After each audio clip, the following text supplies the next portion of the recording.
হাসরের ময়দানে এমন অবস্থা, মানুষগুলো উলঙ্গ দাঁড়াবে। ওদিকে আল্লাহ সাইনবোর্ড লাগায় বলবেন, লিমানিল মুলকুল ইয়াউম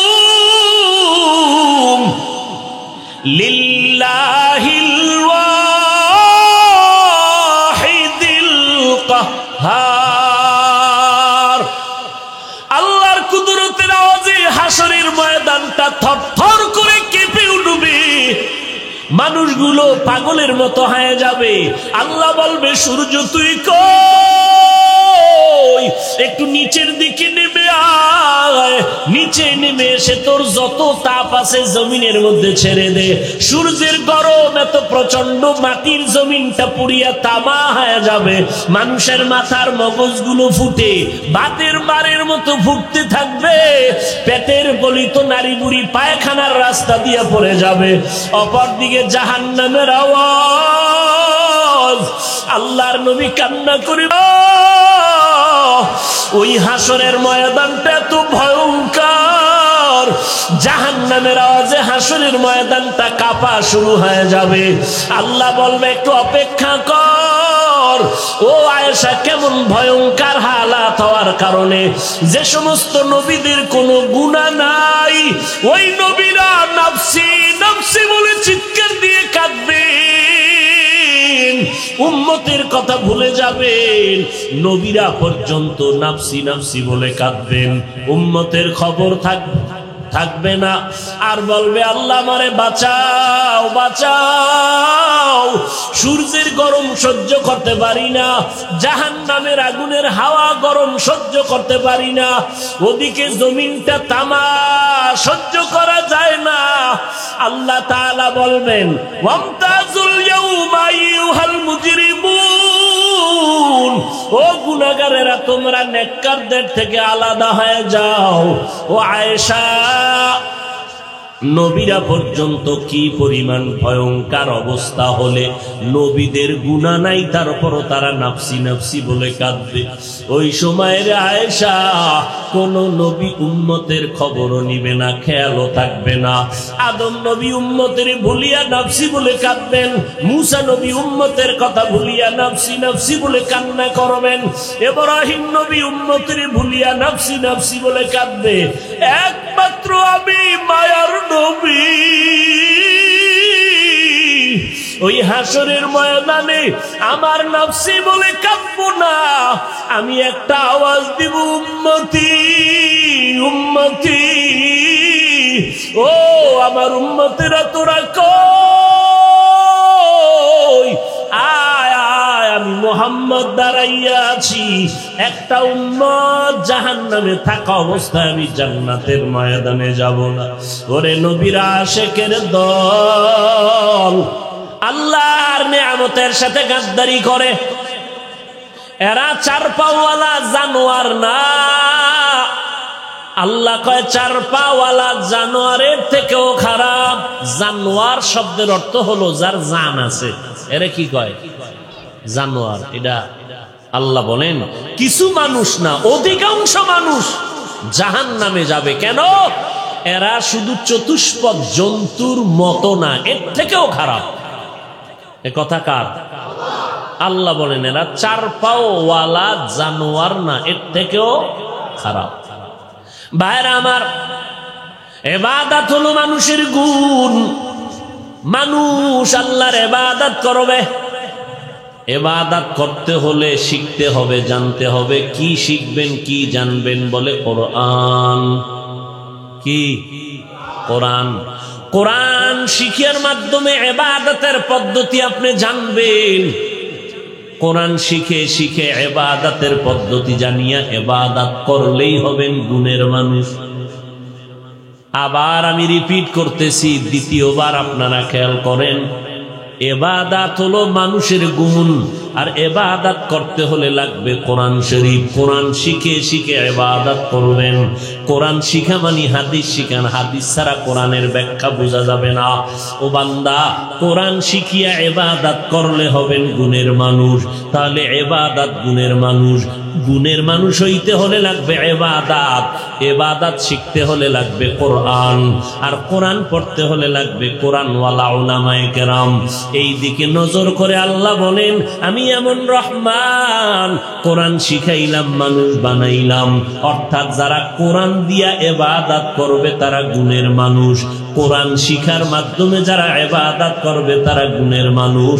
আর এই গুণের মানুষগুলো হলো বিনা হিসাবে জান্নাতি। আল্লাহ এদিকে নজর করে বলে, তুমি গুণের মানুষ হইতে হলে লাগবে ইবাদত, ইবাদত শিখতে হলে লাগবে কোরআন। এই জন্য আল্লাহ বলেন, আর রহমান আল্লামাল কুরআন খালাকাল ইনসান। রহমান হলেন তিনি, কোরআন শিখাইলেন যিনি, মানুষ বানাইলেন যিনি। তাহলে গুণের মানুষ হইতে হলে কোরআন শিখা ইবাদত করে গুণের মানুষ হতে হবে। কোরআন শিখবেন। এবার কোরআন শিখলে দাম কত? খায়রুকুম মান তাআল্লামাল কুরআনা ওয়া আল্লামা। নামাজ পড়া যেমন ফরজ, নামাজের মাসআলা মাসাইল নিয়ম জানাটাও ফরজ। রোজা রাখা যেমন ফরজ, এর নিয়ম পদ্ধতি জানাটাও ফরজ। ওযু করা যেমন ফরজ, ওযুর নিয়ম জানাও ফরজ। নিয়ম না জানলে কেমনে করবেন? যাকাত দেওয়া যেমন ফরজ, যাকাত আদায়ের নিয়ম জানাও ফরজ। এই জন্য আল্লাহ বলেন, গুণের মানুষ যদি হতে চাও তাহলে আগে কোরআন শিখো, তারপরে মানুষ হও। আর এই কোরআন শিক্ষাই হলো মানুষ হওয়ার শিক্ষা। কোরআন শিক্ষাই কি? মানুষ হওয়ার শিক্ষা। আল্লাহর কাছে মানুষগুলোর দাম। স্কুলে পড়ো, কলেজে পড়ো, চাকরি করো, ব্যবসা করো, কোরআনটা লাগবে কি লাগবে না? এই কালামে জিন্দা কোরআনে হাকিম হিকমতে উলায়া জালাসতু কদিম। আল্লাহর কোরআন, যেই কোরআনটা ধরলেই তোর অ্যাকশন শুরু। কোরআনটা ধরলে অ্যাকশন শুরু হয়ে যায়। এই জন্য বলে কোরআনটা বিনা ওযুতে স্পর্শ করিও না। লা ইয়ামাসসুহু ইল্লাল মুতাহহারুন। নাপাক অবস্থায় তোমরা কোরআন ধরবা না, কারণ এটা এমন একটা কিতাব, এটা ধরলেই অ্যাকশন শুরু হয়ে যায়, বরকত শুরু হয়ে যায়। দেখছেন নি? কোরআনের সাথে কোরআন বুকে লাগাও, বুকটা ঠান্ডা হয়ে যাবে। কোরআনের সাথে কাপড় লাগাইছো, কাপড়ের দাম বেড়ে গেছে রে মুমিন। এরে বান্দা, নজর করে দেখো, একটা কাঠের দাম না, এত দামি চেয়ারে বসলাম, এই চেয়ারের এত দাম নাই। কিন্তু একটা কাঠের রেহাল কোরআনের সাথে লাগাও, রেহালের দাম আছে না নেই? আপনাদের এই বাবুরহাটে আশেপাশে অনেক বিল্ডিং আছে, খোদার কসম একটা বিল্ডিং এর এই পরিমাণ দাম নাই কোরআনওয়ালা মাদ্রাসার বিল্ডিং এর যেই পরিমাণ দাম। এজন্য আল্লাহ পাক মানুষকে বলেন, আফালা তাকিলুন আফালা তুবসিরুন আফালা তাতাফাক্কারুন। তোমরা কেন গবেষণা করো না? কেন দেখো না? কেন তোমরা বুঝো না? বুঝার মতো জ্ঞান আমি তোমাদের দিয়েছি, আর কাউকে দেই নাই। ফিকির করার মতো জ্ঞান তোমাদের দিয়েছি, আর কাউকে দেই নাই। আর মানুষ ফিকির করে করে করে করে করে করে জমিনের মানুষ এখন আসমানের দিকে সফর করে, ফিকির করছে, গবেষণা করেছে। গবেষণা করে করে মানুষ কত উপরে চলে গেল, কত দামি হয়ে গেল। এখন সমুদ্রের নিচে হোটেল বানাইয়া মানুষ বসবাস করে। সমুদ্রের নিচের পানির মধ্যে রাস্তা, খোলা আসমানের নিচে চলার পথ। মানুষ একদিনে পারে নাই, গবেষণা করে করে যত গবেষণা করে তত নতুন আবিষ্কার হয়। আল্লাহ বলেন এই গবেষণার মেধা আমি মানুষকে দিয়েছি, কারণ মানুষ বড় দামি। আল্লাহ বলেন আমি কেমন রহমান, কোরআন শিখাইলাম, তারপরে আমি ইনসান সৃষ্টি করলাম। ও আল্লাহ, উল্টা কেন বললেন? আমাদের সৃষ্টি আগে শিক্ষা পরে, আপনি কেন বললেন শিক্ষা আগে সৃষ্টি পরে? মুফাসসিরিনে কেরাম বলেন আল্লাহর দরবারে সমস্ত মানুষের কোনো দাম নাই, সব মানুষের দাম নাই। বলে সব মানুষ কেমন? এই জমিনে একদল মানুষ, এরা বংশগত মানুষ। বংশগত মানুষ তাদেরকেই বলে যেই বান্দার ঔরসে সন্তানের, যেই বান্দার বংশে জন্ম। আমরা আদম আলাইহিস সালাম তার বংশে দুনিয়ার জমিনে এসেছি। আদম নবী আমাদের বংশগত পিতা, আমরা তার বংশগত সন্তান। আল্লাহ বলেন আমার কাছে বংশগত মানুষের কোনো দাম নাই। আর একদল মানুষ হলো জন্মগত মানুষ। যেই বান্দার ঔরসে জন্ম নিয়েছি তিনি আমার জন্মদাতা বাবা, আমরা তার জন্মসূত্রে সন্তান। আল্লাহ বলেন আমার দরবারে বংশগত মানুষেরও কোনো ভ্যালু নাই, স্থায়িত্ব নাই, কোনো দাম নাই। আমার দরবারে জন্মগত মানুষের কোনো দাম নাই। কোন মানুষের দাম? আল্লাহ বলেন আমার দরবারে একদল মানুষের দাম, এরা হলো গুণগত মানুষ। কি মানুষ? তাহলে কয় দল হইল মানুষ? বলেন, কথা বলেন। প্রথম দল বংশগত মানুষ, আর এক দল জন্মগত মানুষ, আর এক দল হলো গুণগত মানুষ। বংশগত মানুষের দাম নাই, জন্মগত মানুষের কোনো দাম নাই। গুণগত মানুষের দাম আল্লাহর দরবারে অনেক বেশি। বলে কেমন বেশি? বলে এরা দুনিয়াতেও বাদশাহ, আখিরাতেও তারা বাদশাহ। দুনিয়াতেও সবাই সম্মান করবে গুণগত মানুষটারে। লোকটা র্যাবের চাকরি করে কিন্তু সম্মান বেশি। কয় কেন? কয় লোকটা বংশগত মানুষ, এতটুকুই তার পরিচয় না। জন্মগত মানুষ, এতটুকুই তার পরিচয় না। বলে এত সম্মানের পেছনে কারণ হলো লোকটা হলো গুণগত মানুষ। এজন্য দুনিয়াতে দাম। আর্মির ভেতরে চাকরি করে লোকটার পজিশন শুধু বাড়ে। কেন? বলে গুণগত মানুষ।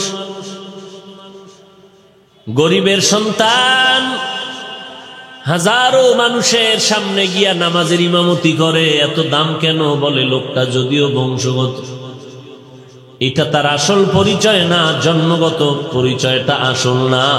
তার এত সম্মানের পেছনে আসল পরিচয় তিনি গুণগত মানুষ। এই গুণগত মানুষগুলো দুনিয়াতেও বাদশাহ। এমপি সাহেব দেখলেও কয় দোয়া চাই, মন্ত্রী মহোদয় দেখলেও সালাম দিয়া বলে দোয়া চাই। পেট ব্যথার রুগী কয় হুজুর একটু পানি ভরা দিবেন, পেট ব্যথা সহ্য করতে পারি না। গুণগত মানুষটা দুনিয়াতেও দামি, আখিরাতেও দামি। আল্লাহ পাক আখিরাতের ময়দানে বলবেন এরে গুণগত মানুষ আয় আয়, সূর্যের গরমটা শরীরে লাগার আগে তুই তাড়াতাড়ি জান্নাতেও যেতে পারবি না, কারণ দরজায় তালা লাগানো, চাবি হলো মুহাম্মদের হাতে। তো এই সময় কই যাবি? হাসরের ময়দানে সূর্যের গরম সইতে পারবি না। এই মুহূর্তে একটা ছায়া, আমার কুদরতের ছায়া আছে, ওই ছায়ায় গিয়া আশ্রয় নাও। ওই ছায়ার নাম হলো আরশে আজিমের ছায়া। যাও, সূর্যের গরম তোমাকে লাগতে দিব না, তোমার কোনো হিসাব টিসাব নাই। যাও, তুমি আরশে আজিমে গিয়া একটু অবস্থান করো, আরাম করো। আমার শেষ নবী মুহাম্মদ চাবি নিয়ে যখন তালা খুলবে, তখন তোমরা গিয়া জান্নাতের তালা খোলা মাত্র ভেতরে প্রবেশ করবা। বেহেশত আজা কে আজারে না বাসদ, কাছে রাবা কাছে কারে না বাসদ। তাহলে গুণগত মানুষ দুনিয়াতেও বাদশাহ, আখেরাতেও। বংশগত মানুষ আদমের সন্তান কাবিল, কোনো দাম নাই। নূহ নবীর সন্তান, জন্মগত সন্তান, কিন্তু কেনান জান্নাত পাইল না, দুনিয়াতেই হালাক হয়ে গেল। অথচ ইব্রাহিম আজরের ঘরের সন্তান, আল্লাহ তাআলা এত দামি তারে বানায় দিলেন কেন? বলে বেঈমানের ঘরে জন্ম নিয়েও বান্দা গুণগত হওয়ার কারণে দাম বেড়ে গেল। এবার গুণগত মানুষ কেমনে হওয়া যায়? আল্লাহ তাআলা ইশারা করে বললেন, আমার দরবারে গুণগত মানুষের দাম, বংশগত মানুষের দাম নাই, জন্মগত মানুষের দাম নাই। গুণগত মানুষ যদি হতে চাও, তাহলে মানুষের গুণটা কি ভালো করে জানতে হবে, অবলোকন করতে হবে, অন্তরে বসাইতে হবে। উদাহরণত বলা যায়, মাইকে কথা বলতেছি, সাউন্ড বক্স আওয়াজগুলো পাস করতেছে। এই মাইক সাউন্ড বক্স গুলো কেন সৃষ্টি করা হলো, বানানো হলো? বলে আওয়াজ দেওয়ার জন্য এগুলো বানানো হয়েছে। তাহলে মাইকের গুণ হলো আওয়াজ দেওয়া। যদি আওয়াজ না দেয়, এগুলো লাথি মেরে ফেলে দাও, এগুলো গুণের মাইক না। বাতিওয়ালা বাতিগুলো বানাইছে আলো দেওয়ার জন্য, আলো দেওয়াটাই বাতির গুণ। যদি আলো না দেয়, বাতিগুলো ভেঙ্গে ফেলে, এটা গুণের বাতি নয়। পাখাওয়ালা পাখা বানাইছে বাতাস দেওয়ার জন্য, যদি বাতাস না দেয়, এটা গুণের পাখা না। তাহলে মাইকের গুণ আওয়াজ দেওয়া, কারণ বানাইছেই আওয়াজ দেওয়ার জন্য। পাখার গুণ বাতাস দেওয়া, কারণ বানানোই হয়েছে বাতাস দেওয়ার জন্য। বাতির গুণ আলো দেওয়া, বানানো হয়েছে আলো দেওয়ার জন্য। মানুষের কি গুণ? বলে আল্লাহ পাক বলেন, আমি মানুষ বানাইছি বিড়ি টানার জন্য। হ্যাঁ, ওয়ামা খালাকুতুল জিন্না ওয়াল ইনসা ইল্লা লিয়াবুদুন। মা খালাকুতুল জিন্না ওয়াল ইনসি বাখা জুজে ইবাদাত নিস্তে মাকসুদ আজ্জাহা। আল্লাহ বলেন, আমি মানব সৃষ্টি করার একমাত্র কারণ আমার ইবাদত। তাহলে মানুষ বানাইছেন কেন? ঘুমাইতেছেন না? কিসের জন্য মানুষ বানাইছেন? কার ইবাদত? আল্লাহর ইবাদত। ইবাদত বলতে কি? মসজিদে গিয়ে খালি তসবিহ টানা, পাগড়ি টাগড়ি ভরা? রাজনীতিও আল্লাহর ইবাদত, রাজনীতিও আল্লাহর ইবাদত। নবীজি রাজনীতি করছেন না? তাহলে নবী ইবাদত ছাড়া করছেন? বাথরুমে যাওয়াটাও কি? বাথরুমে যাওয়াও ইবাদত, নামাজ পড়াও ইবাদত, বিবাহ শাদী করাও ইবাদত, সন্তান জন্ম দেওয়াও ইবাদত, ব্যবসা করাও, চাকরি করাও, লেখাপড়া করাও ইবাদত, ডাক্তারি পড়াও ইবাদত, ইঞ্জিনিয়ারিং পড়াও ইবাদত, প্রফেসর হওয়াও ইবাদত। কথা বুঝেন? অর্থাৎ গোটা মানুষ ইবাদতের চাদরে আবৃত। ইবাদত, কান্না করাটাও ইবাদত, হাসি দেওয়াটাও ইবাদত, রোজা রাখাও ইবাদত, রোজা না রাখাটাও ইবাদত। নামাজটা পড়া যেমন ইবাদত, নামাজ না পড়াটাও ইবাদত। সিজদা করা যেমন ইবাদত, না করাটাও ইবাদত। আল্লাহকে সিজদা করো ইবাদত, মাজারে সিজদা করবা ইবাদত। বটগাছের সেজদা করবা ইবাদত। সেজদা করা যেমন ইবাদত, সেজদা না করাটাও। আল্লাহকে সেজদা করা ইবাদত, গায়রুল্লাহকে সেজদা না করা ইবাদত। বুঝে না? কেমনে বুঝবে? এই গায়রুল্লাহর গোলামি করে, বুঝবে কেমনে? আর সানফুর না কি পরিমাণ ভণ্ড পীরের আবির্ভাব, সব অ্যাডভান্স। একদিন আগে ঈদ কিরিয়ালায়, এটা বাংলাদেশের লাগে তালমিল নেই, সব মক্কা মদিনায় যোগাযোগ ডাইরেক্ট। একজনকে হুজুর আপনার মাহফিল নিতে আসছি ডাইরেক্ট, কোনো ভায়া টায় না। আমাকে আল্লাহরও ডাইরেক্ট পাওয়া যাবে না, আমার ভাই বলবে হবে না আপনার তারিখ। বলতো কেমনে? ভায়া হইয়া আসতে হবে, আমি যাকে চিনি তার মাধ্যম হইয়া এরপরে আসতে হবে। তারপরে মাহফিল পাবেন কিনা মোরাকাবা করে দেখব। আল্লাহকেও ডাইরেক্ট পাওয়া যাবে না। আল্লাহ বলেন, আমাকে যদি পেতে চাও, যারা আমার মোহাব্বতের, এদের নাম ওলিয়ে কামেল, এরা আউলিয়া, এদের বন্ধু হয়ে থাকো। কুনু মা'আস সাদিকিন। আমার বন্ধু আছে 4 দল, এদেরকে বন্ধু বানাইয়া চলো। আম্বিয়ায়ে কেরাম, শুহাদায়ে কেরাম, সাহাবায়ে কেরাম, আউলিয়ায়ে কেরাম, এদের মাধ্যমে পথ চলো। জান্নাতেও ডাইরেক্ট আমি আল্লাহ তোরে ঢুকতে দিব না। ইয়া আইয়াতুহান নাফসুল মুতমাইন্নাহ ইরজিই ইলা রাব্বিকি রাদিয়াতাম মারদিয়াহ ফাদখুলি ফি ইবাদি ওয়াদখুলি জান্নাতি। এই জান্নাতীরা, আগে আমার পেয়ারা বান্দা বান্দি যারা আছে এদের মজলিসে ঢুকো, এরপরে এদের নিয়ে একসাথে জান্নাতে যাও। ফাদখুলি ফি ইবাদি ওয়াদখুলি জান্নাত। আগে না পরে?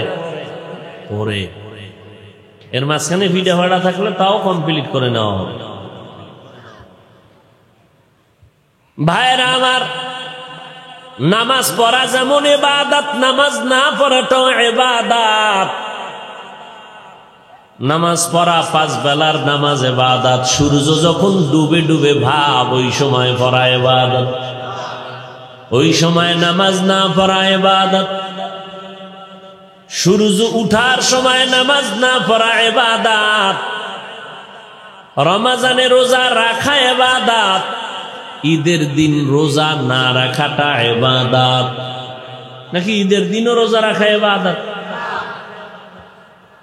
ভাইরা আমার, আল্লাহকে সিজদা করা ইবাদত। আল্লাহ ছাড়া অন্য কাউকে সিজদা না করাটা ইবাদত। করেননি আপনারা মাঝে মাঝে আল্লাহ ছাড়া অন্যরে? কেন? ওই সোহবতে এখনো ঢুকতে পারেননি। আল্লাহ ছাড়া অন্য কাউকে সিজদা করা হালাল না হারাম?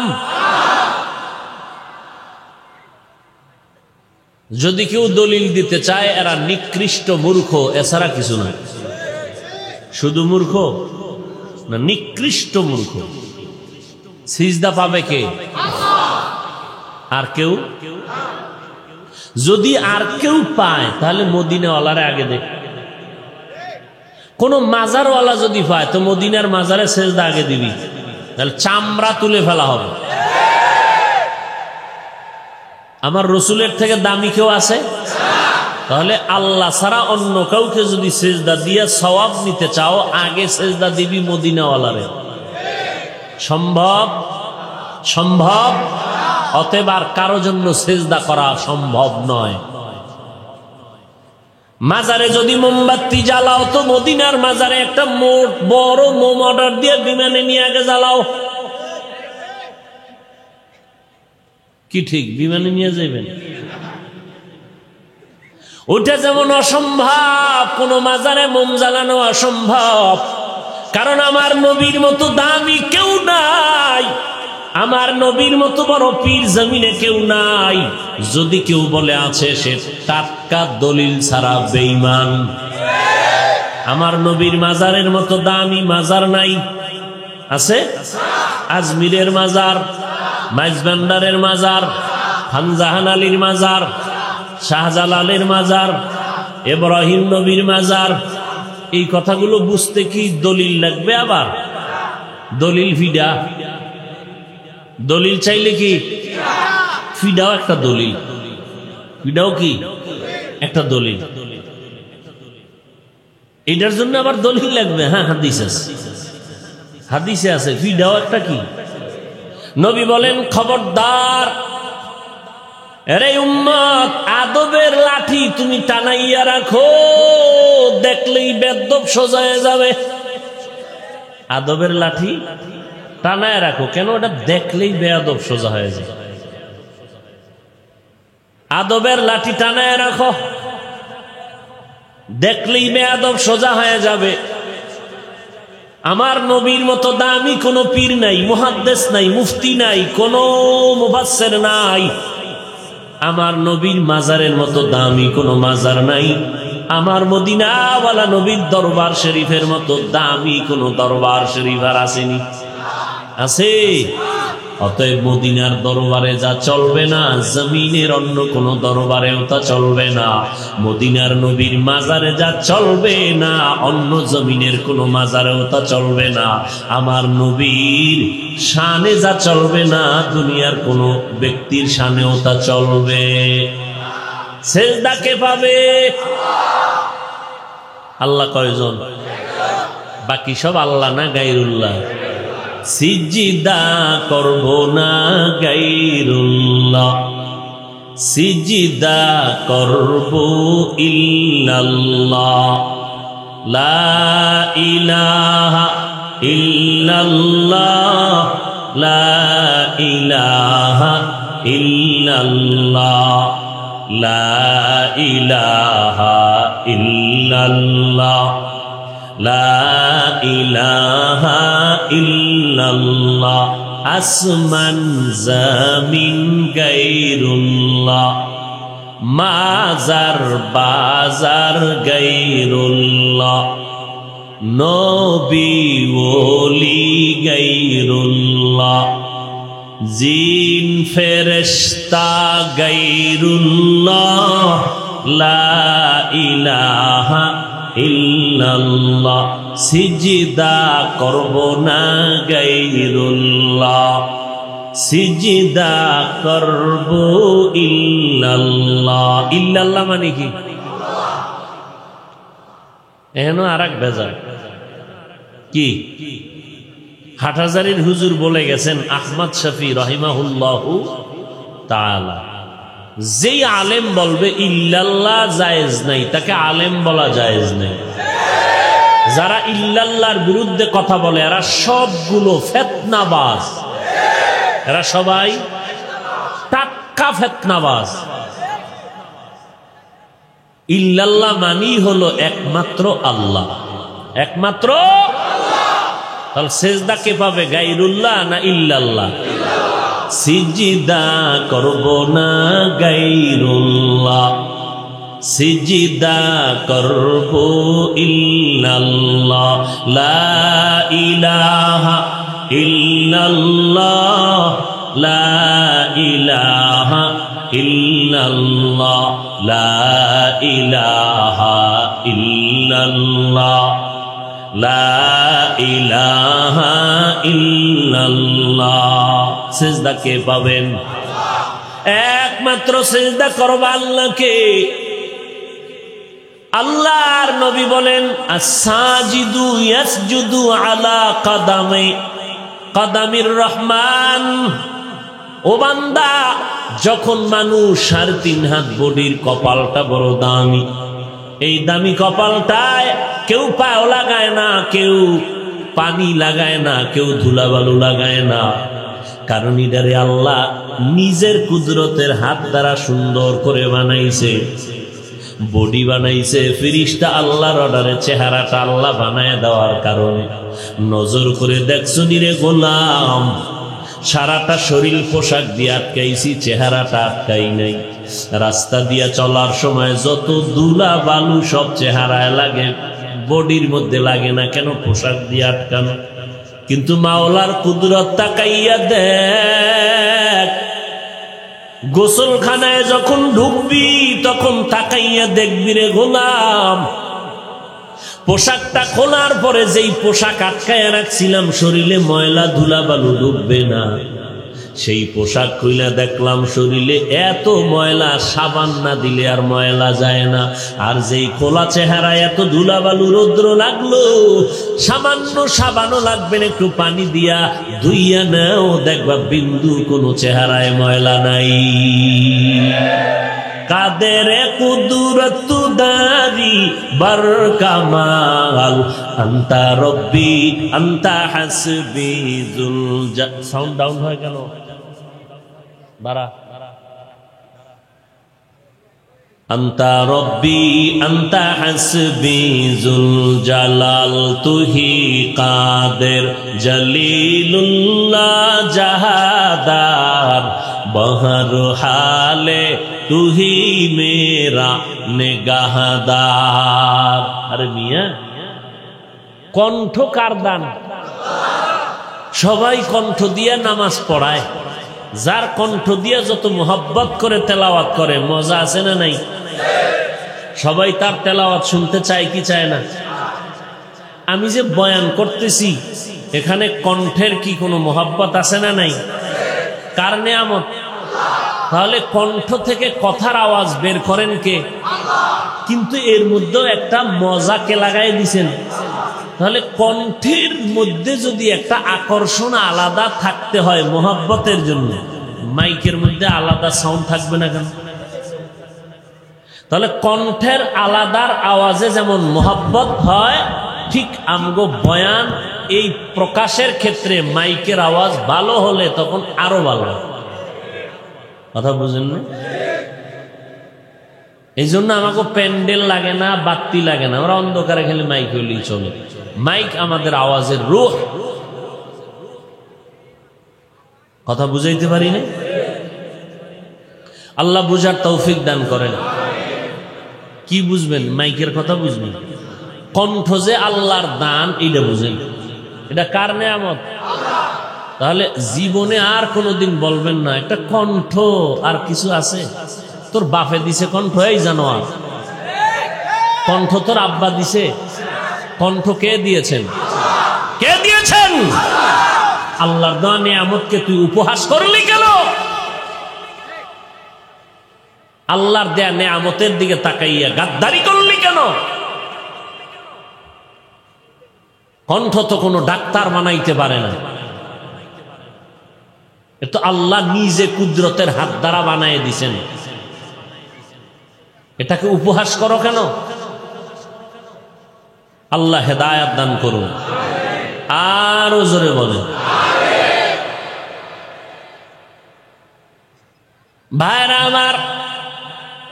তাহলে আল্লাহ মানুষ বানাইছেন কেন? গেছে, ভুলে গেছে 2-3 মিনিট। হ্যাঁ, ইবাদত করার জন্য। ইবাদত কি কয়? যা করবেন সব ইবাদত। শর্ত 2টা।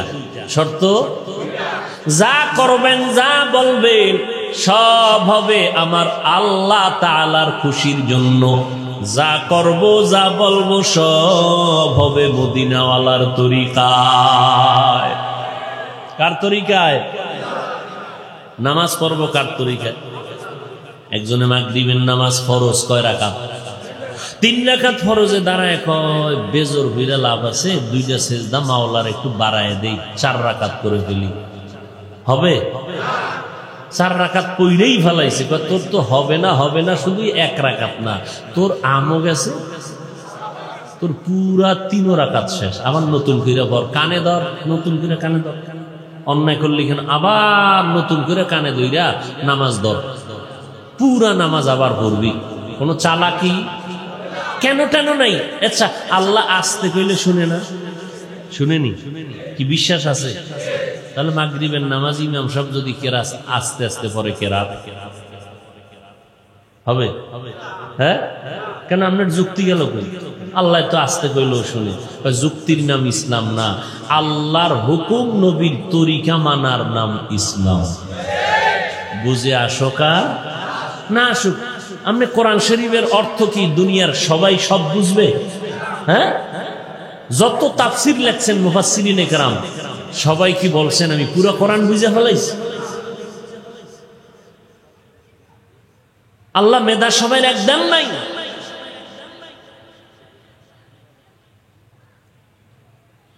এজন্য যুক্তি না, আল্লাহর হুকুম, নবীর তরিকা, এর নাম ইসলাম। আপনি এখন কোরআনের অর্থ বুঝবেন না, পড়বেন না, এই চালাকি কইরা কোরআন থেকে দূরে যাবেন কেন? বরং কোরআন শরীফ কত দামি যে কেউ যদি শুধু তাকাইয়া থাকে, আল্লাহর কোরআন দেখে মোহব্বত লাগায়া, মরণের আগে চোখের পাওয়ার নষ্ট হবে না। রাসূলের হাদিস। আর কেউ যদি কোনো দুশ্মন যদি বলতে চায় অর্থ না জেনে কোরআন পড়ে লাভ নাই, সে মুসলমানের দুশ্মন। মুসলমানের এই সমস্ত দুশ্মনদের বিপক্ষে মুসলমানের ঈমান বাঁচানোর জন্য কথা বলা ওয়াজিব, না বললে গুনাহ হবে। এটা যদি গীবত হয় তারপর ওয়াজিব, এই গীবত করলে সওয়াব। কেন? ঈমান বাঁচাবার জন্য। যারা বলবে কোরআন না বুঝে পড়লে লাভ নাই, তারা ভণ্ড। যারা বলে কোরআন না বুঝে পড়লে লাভ নাই, তারা সবাই বলেন তারা কি? আল্লাহ হেদায়েত দান করেন। বান্দা নামাজ পড়বেন ইবাদত, নামাজ পড়বেন না তাও ইবাদত, শর্ত দুইটা আল্লাহর জন্য নবীর তরিকায়। রোজা রাখবেন ইবাদত, রোজা রাখবো না তাও ইবাদত, শর্ত দুইটা আল্লাহর জন্য নবীর তরিকায়। আল্লাহ বলেন আমি মানুষ সৃষ্টি করেছি একমাত্র আমার ইবাদতের জন্য, আমার ইবাদতের জন্য আমি মানুষ সৃষ্টি করেছি। আর এই ইবাদত হলো মানুষের গুণ। অতএব গুণের মানুষ হইতে হলে কি লাগবে? বুঝেন না কিছু? গুণের মানুষকে যে ব্যক্তি ইবাদত করবে। কার ইবাদত? আপনি চা খাইতেছেন, চা পান করতেছেন, এই পান করার মধ্যে রাসূলের তরিকা আসেনি? কি? ডান হাতে বিড়ি, বাম হাতে চা, এটা নবীর তরিকা। তাহলে গরুর মতো হাঁটবেন আর চাটবেন, এটা নবীর তরিকা। কিছু মানুষ আছে না গরুর মতো হাঁটে আর চাটে, আছে না নাই? এটা গরু না, নবী। আরে আপনি কোনে আমি গরু কয়ে লাইছি, আরে আল্লাহ খানে এটা গরুরতেও খারাপ। কে কইছে? এবার আয়াতটা কইলে তো ঠান্ডা হইবেন, শুনেন আয়াত সূরা আরাফ 9 পারা। ওয়ালাকাদ যারানা লিজাহান্নামা কাসীরাম মিনাল জিন্নি ওয়াল ইনসি লাহুম কুলুবুন লা ইয়াফকাহুনা বিহা ওয়া লাহুম আ'য়ুনুন লা ইউবসিরুনা বিহা ওয়া লাহুম আযানুন লা ইয়াসমাউনা বিহা উলাইকা কাল আনআমি বাল হুম আদাল উলাইকা হুমুল গাফিলুন।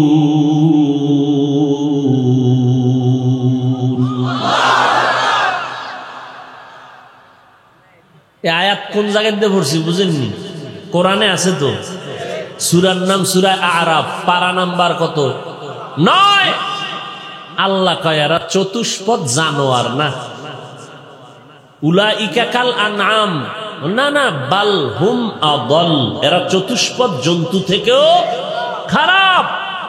যাদের কলব দিলাম ফিকির করে না, চোখ দিলাম দেখে না, কান দিলাম শুনে না, আল্লাহর নিয়ামতের সাথে গাদ্দারি করে, এরা চার পাওয়ালা জানোয়ার না। আল্লাহ কয় চার পাওয়ালা জানোয়ারের থেকেও খারাপ।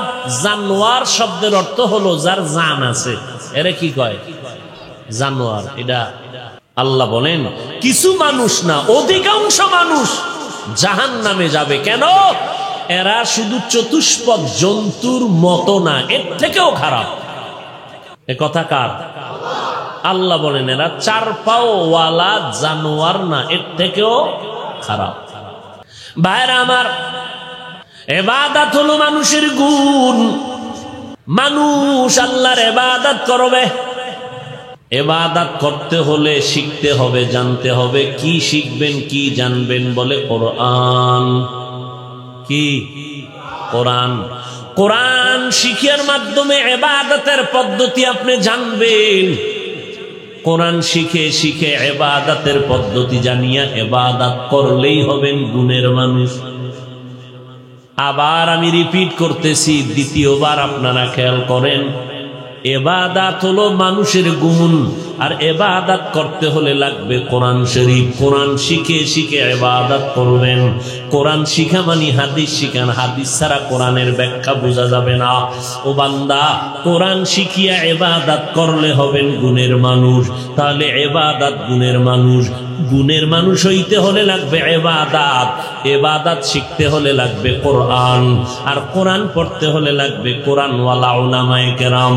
এই দিকে নজর করে আল্লাহ বলেন, আমি এমন রহমান, কোরআন শিখাইলাম, মানুষ বানাইলাম। অর্থাৎ যারা কোরআন দিয়া ইবাদত করবে তারা গুণের মানুষ, কোরআন শিখার মাধ্যমে যারা ইবাদত করবে তারা গুণের মানুষ। আর এই গুণের মানুষগুলো হলো বিনা হিসাবে জান্নাতি। আল্লাহ এদিকে নজর করে বলে, তুমি গুণের মানুষ হইতে হলে লাগবে ইবাদত, ইবাদত শিখতে হলে লাগবে কোরআন।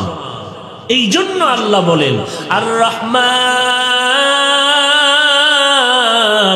আল্লামাল কুরআন খালাকাল ইনসান। রহমান হলেন তিনি, কোরআন শিখাইলেন যিনি, মানুষ বানাইলেন যিনি। তাহলে গুণের মানুষ হইতে হলে কোরআন শিখা ইবাদত করে গুণের মানুষ হতে হবে। কোরআন শিখবেন। এবার কোরআন শিখলে দাম কত? খায়রুকুম মান তাআল্লামাল কুরআনা ওয়া আল্লামা। নামাজ পড়া যেমন ফরজ, নামাজের মাসআলা মাসাইল নিয়ম জানাটাও ফরজ। রোজা রাখা যেমন ফরজ, এর নিয়ম পদ্ধতি জানাটাও ফরজ। ওযু করা যেমন ফরজ, ওযুর নিয়ম জানাও ফরজ। নিয়ম না জানলে কেমনে করবেন? যাকাত দেওয়া যেমন ফরজ, যাকাত আদায়ের নিয়ম জানাও ফরজ। এই জন্য আল্লাহ বলেন, গুণের মানুষ যদি হতে চাও তাহলে আগে কোরআন শিখো, তারপরে মানুষ হও। আর এই কোরআন শিক্ষাই হলো মানুষ হওয়ার শিক্ষা। কোরআন শিক্ষাই কি? মানুষ হওয়ার শিক্ষা। আল্লাহর কাছে মানুষগুলোর দাম। স্কুলে পড়ো, কলেজে পড়ো, চাকরি করো, ব্যবসা করো, কোরআনটা লাগবে কি লাগবে না? এই কালামে জিন্দা কোরআনে হাকিম হিকমতে উলায়া জালাসতু কদিম। আল্লাহর কোরআন, যেই কোরআনটা ধরলেই তোর অ্যাকশন শুরু। কোরআনটা ধরলে অ্যাকশন শুরু হয়ে যায়। এই জন্য বলে কোরআনটা বিনা ওযুতে স্পর্শ করিও না। লা ইয়ামাসসুহু ইল্লাল মুতাহহারুন। নাপাক অবস্থায় তোমরা কোরআন ধরবা না, কারণ এটা এমন একটা কিতাব, এটা ধরলেই অ্যাকশন শুরু হয়ে যায়, বরকত শুরু হয়ে যায়। দেখছেন নি? কোরআনের সাথে কোরআন বুকে লাগাও, বুকটা ঠান্ডা হয়ে যাবে। কোরআনের সাথে কাপড় লাগাইছো, কাপড়ের দাম বেড়ে গেছে রে মুমিন। এরে বান্দা, নজর করে দেখো, একটা কাঠের দাম না, এত দামি চেয়ারে বসলাম, এই চেয়ারের এত দাম নাই। কিন্তু একটা কাঠের রেহাল কোরআনের সাথে লাগাও, রেহালের দাম আছে না নেই? আপনাদের এই বাবুরহাটে আশেপাশে অনেক বিল্ডিং আছে, খোদার কসম একটা বিল্ডিং এর এই পরিমাণ দাম নাই কোরআনওয়ালা মাদ্রাসার বিল্ডিং এর যেই পরিমাণ দাম। কিন্তু কপাল খারাপ, মদিনার নবী চ্যালেঞ্জ করে গেছেন, ও দুনিয়ার মানুষ, দুইটা জিনিস ধরে রাখ, কোনোদিন বিপদে পড়বি না। একটা হলো কোরআন, আর একটা হলো মদিনাওয়ালার সুন্নত। অর্থাৎ আর এক ভাষায় বলা যায়, নবী বলেন দুইটা কোরআন ধরে রাখ, জীবন ভর মুসিবতে পড়বি না। কারণ আমার আল্লাহ দুইটা কোরআন নাজিল করছেন। একটা কোরআন হলো থিওরিক্যাল কোরআন, আর একটা কোরআন হলো প্র্যাকটিক্যাল কোরআন। কাগজের কোরআন যেটা আছে এটা থিওরিক্যাল কোরআন, আর প্র্যাকটিক্যাল কোরআন হলো আমার বিশ্ব নবী। ইমামুল আউয়ালিন আল আখিরিন বহরে সাদকা রাহমাতাল লিল আলামিন সাইয়্যিদুল কাউনাইন খাতমুল মুরসালিন আখির আমদ বুতে ফখরুল আউয়ালিন। এই নবীর সুন্নাত ধরে রাখ।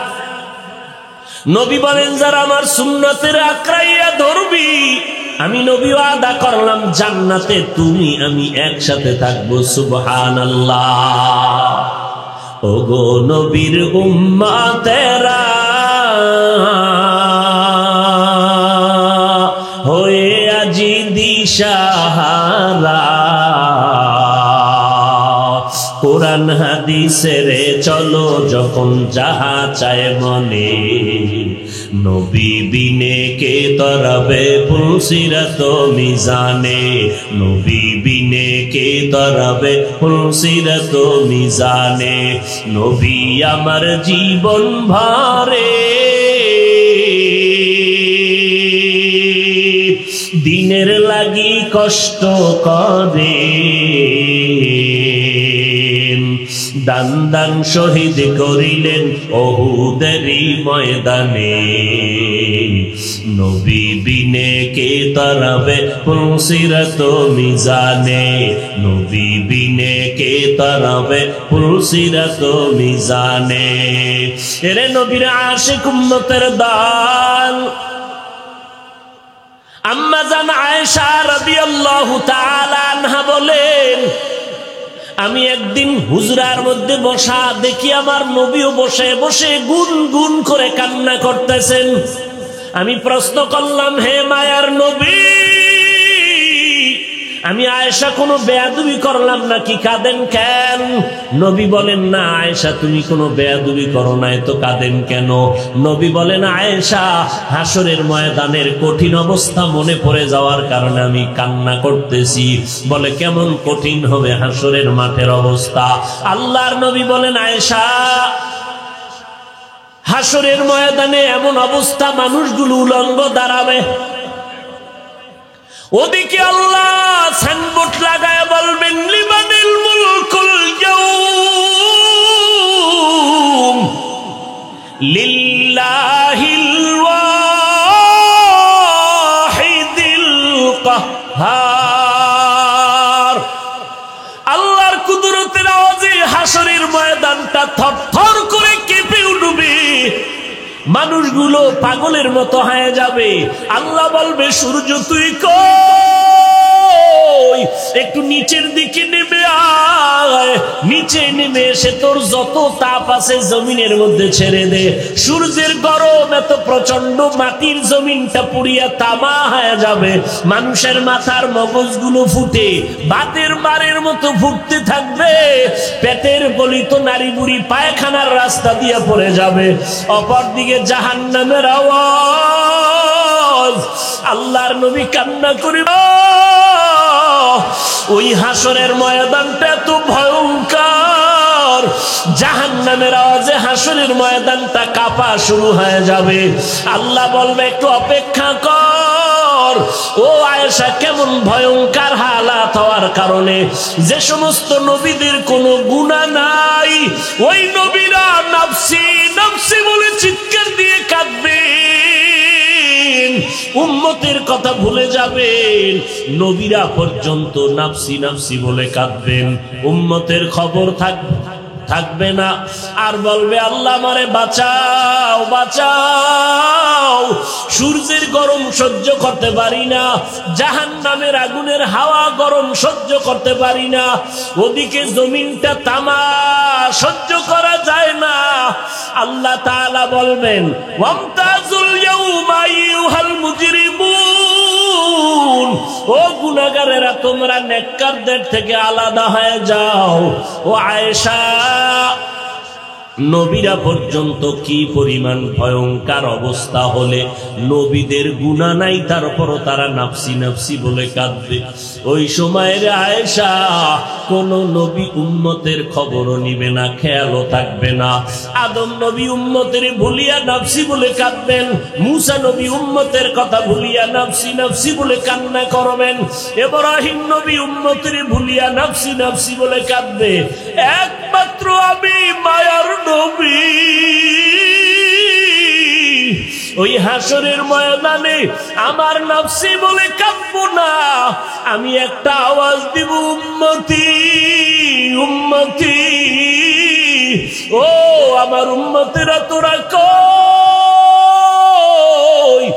আয় আয়, আমি মুহাম্মদ দাঁড়াইয়া আছি। একটা উম্মত জাহান্নামে থাকা অবস্থায় আমি জান্নাতের ময়দানে যাব না।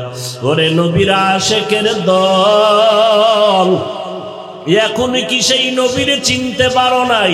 আমার নবী এখনো মদিনায়, উম্মতের কথা ভুলে নাই। ফেরেশতারা প্রত্যেক উম্মতের খবর আমার নবীর দরবারে পৌঁছায় দিতেছে। রে উম্মত, কোন হালাতে জীবনটা চালাইতেছো? এরে যুবক, এখনো কি পারবা না নবীর তরিকার মালাটা গলায় লাগাইয়া ইবাদতের লাইনে চলবা? লেখাপড়া করো, চাকরি করো, ব্যবসা করো, বাধা নাই। ও বান্দা, নবীর তরিকা মতে নামাজ পড়ো, মা বাবার খেদমত করো, উলামায়ে কেরামের কথা শুনিয়ে আমল করো। ওরে আল্লাহর বান্দা, তওবা করো পেছনের গুনাহ থেকে, আর মনে মনে আমার আল্লাহকে ডেকে ডেকে বলো, হে মালিক, এই ময়দানে আমার মতো গুনাহগার কেউ নাই, আর গুনাহ করব না রে আল্লাহ। আমার মা বাবা, স্ত্রী, পরিবার কেউ জানেন আমি কত বড় অন্যায়কারী। আজ তওবা করলাম, নামাজ ছাড়বো না, দাড়ি কাটবো না, বেপরদায় চলবো না। এখন থেকে তওবা করে নাও। তোমার আমার মতো যুবক স্কুল কলেজে পড়ে, চাকরি করে, ব্যবসা করে, র্যাব আর্মি পুলিশ বিডিআরের চাকরি করে, ড্রাইভারি করে, শ্রমিকের কাজ করে, নদীর মধ্যে মাছ ধরে, জমিনে কৃষি কাজ করে, দাড়িওয়ালা যুবক নামাজির অভাব নাই। তুমি কেন পারবা না রে বাবা? আল্লাহর মোহাব্বত নিয়ে তওবা করো। আর কখনো দেশ ও জাতির বিরুদ্ধে ষড়যন্ত্র করব না, ওলামায়ে কেরামের বিরুদ্ধে যাব না, মা বাবারে কষ্ট দিব না, নবীর সুন্নতের বাহিরে যাব না, নামাজ ছাড়বো না, দাড়ি কাটবো না। তওবা করার মতো যদি অন্তর তৈরি হয়, মুনাফিকি যদি না থাকে, খাঁটি তওবার নিয়তে দুটো হাত আমার আল্লাহকে দেখাইয়া দাও। আয় আল্লাহ, হাতগুলো কবুল করে নেন, তওবা কবুল করে নেন, তওবার উপরে মজবুত হইয়া চলার তৌফিক দান করেন, আমিন। আলহামদুলিল্লাহি রাব্বিল আলামিন, والصلاة والسلام على سيد الأنبياء والمرسلين وعلى آله وأصحابه أجمعين. يا أرحم الراحمين، يا أرحم الراحمين، يا أرحم الراحمين، رب ارحمهما كما ربياني صغيرا। ও দয়ার মালিক, গুনার বোঝা মাথায় নিয়ে হাত তুললাম। ওলামায়ে কেরাম, মুরব্বী, হাজী সাহেব, ব্যবসায়ী, চাকরিজীবী, যুবক ভাইরা, ছাত্র ভাইরা, পর্দার আড়ালের মা বোনেরা হাত তুলেছেন। মেহেরবানি করে জীবনের গুনাহগুলো মাফ করে দেন, মাহফিল কবুল করে নেন। আয় আল্লাহ, আয়োজনকারীদের কবুল করে নেন, এলাকায় শান্তি দান করেন, মা বোনদের মাফ করে দেন, সন্তানগুলো নেককার বানায় দেন, সারা দুনিয়াবাসীকে মাফ করে দেন, বাংলাদেশ শান্তির দেশ বানায় দেন। প্রশাসনিকভাবে যারা কাজ করে, জনপ্রতিনিধির দায়িত্ব যারা পালন করে, দিনদার বানায় দেন। আয় আল্লাহ, মুসিবত থেকে হেফাজত করেন, কামাই রুজি ব্যবসায় হালাল ভাবে বরকত বাড়ায় দেন। আয় আল্লাহ, ইলম হিলম হিকমত আমলের বরকত বাড়ায় দেন। আয় আল্লাহ, সমস্ত মুসিবত থেকে হেফাজত করে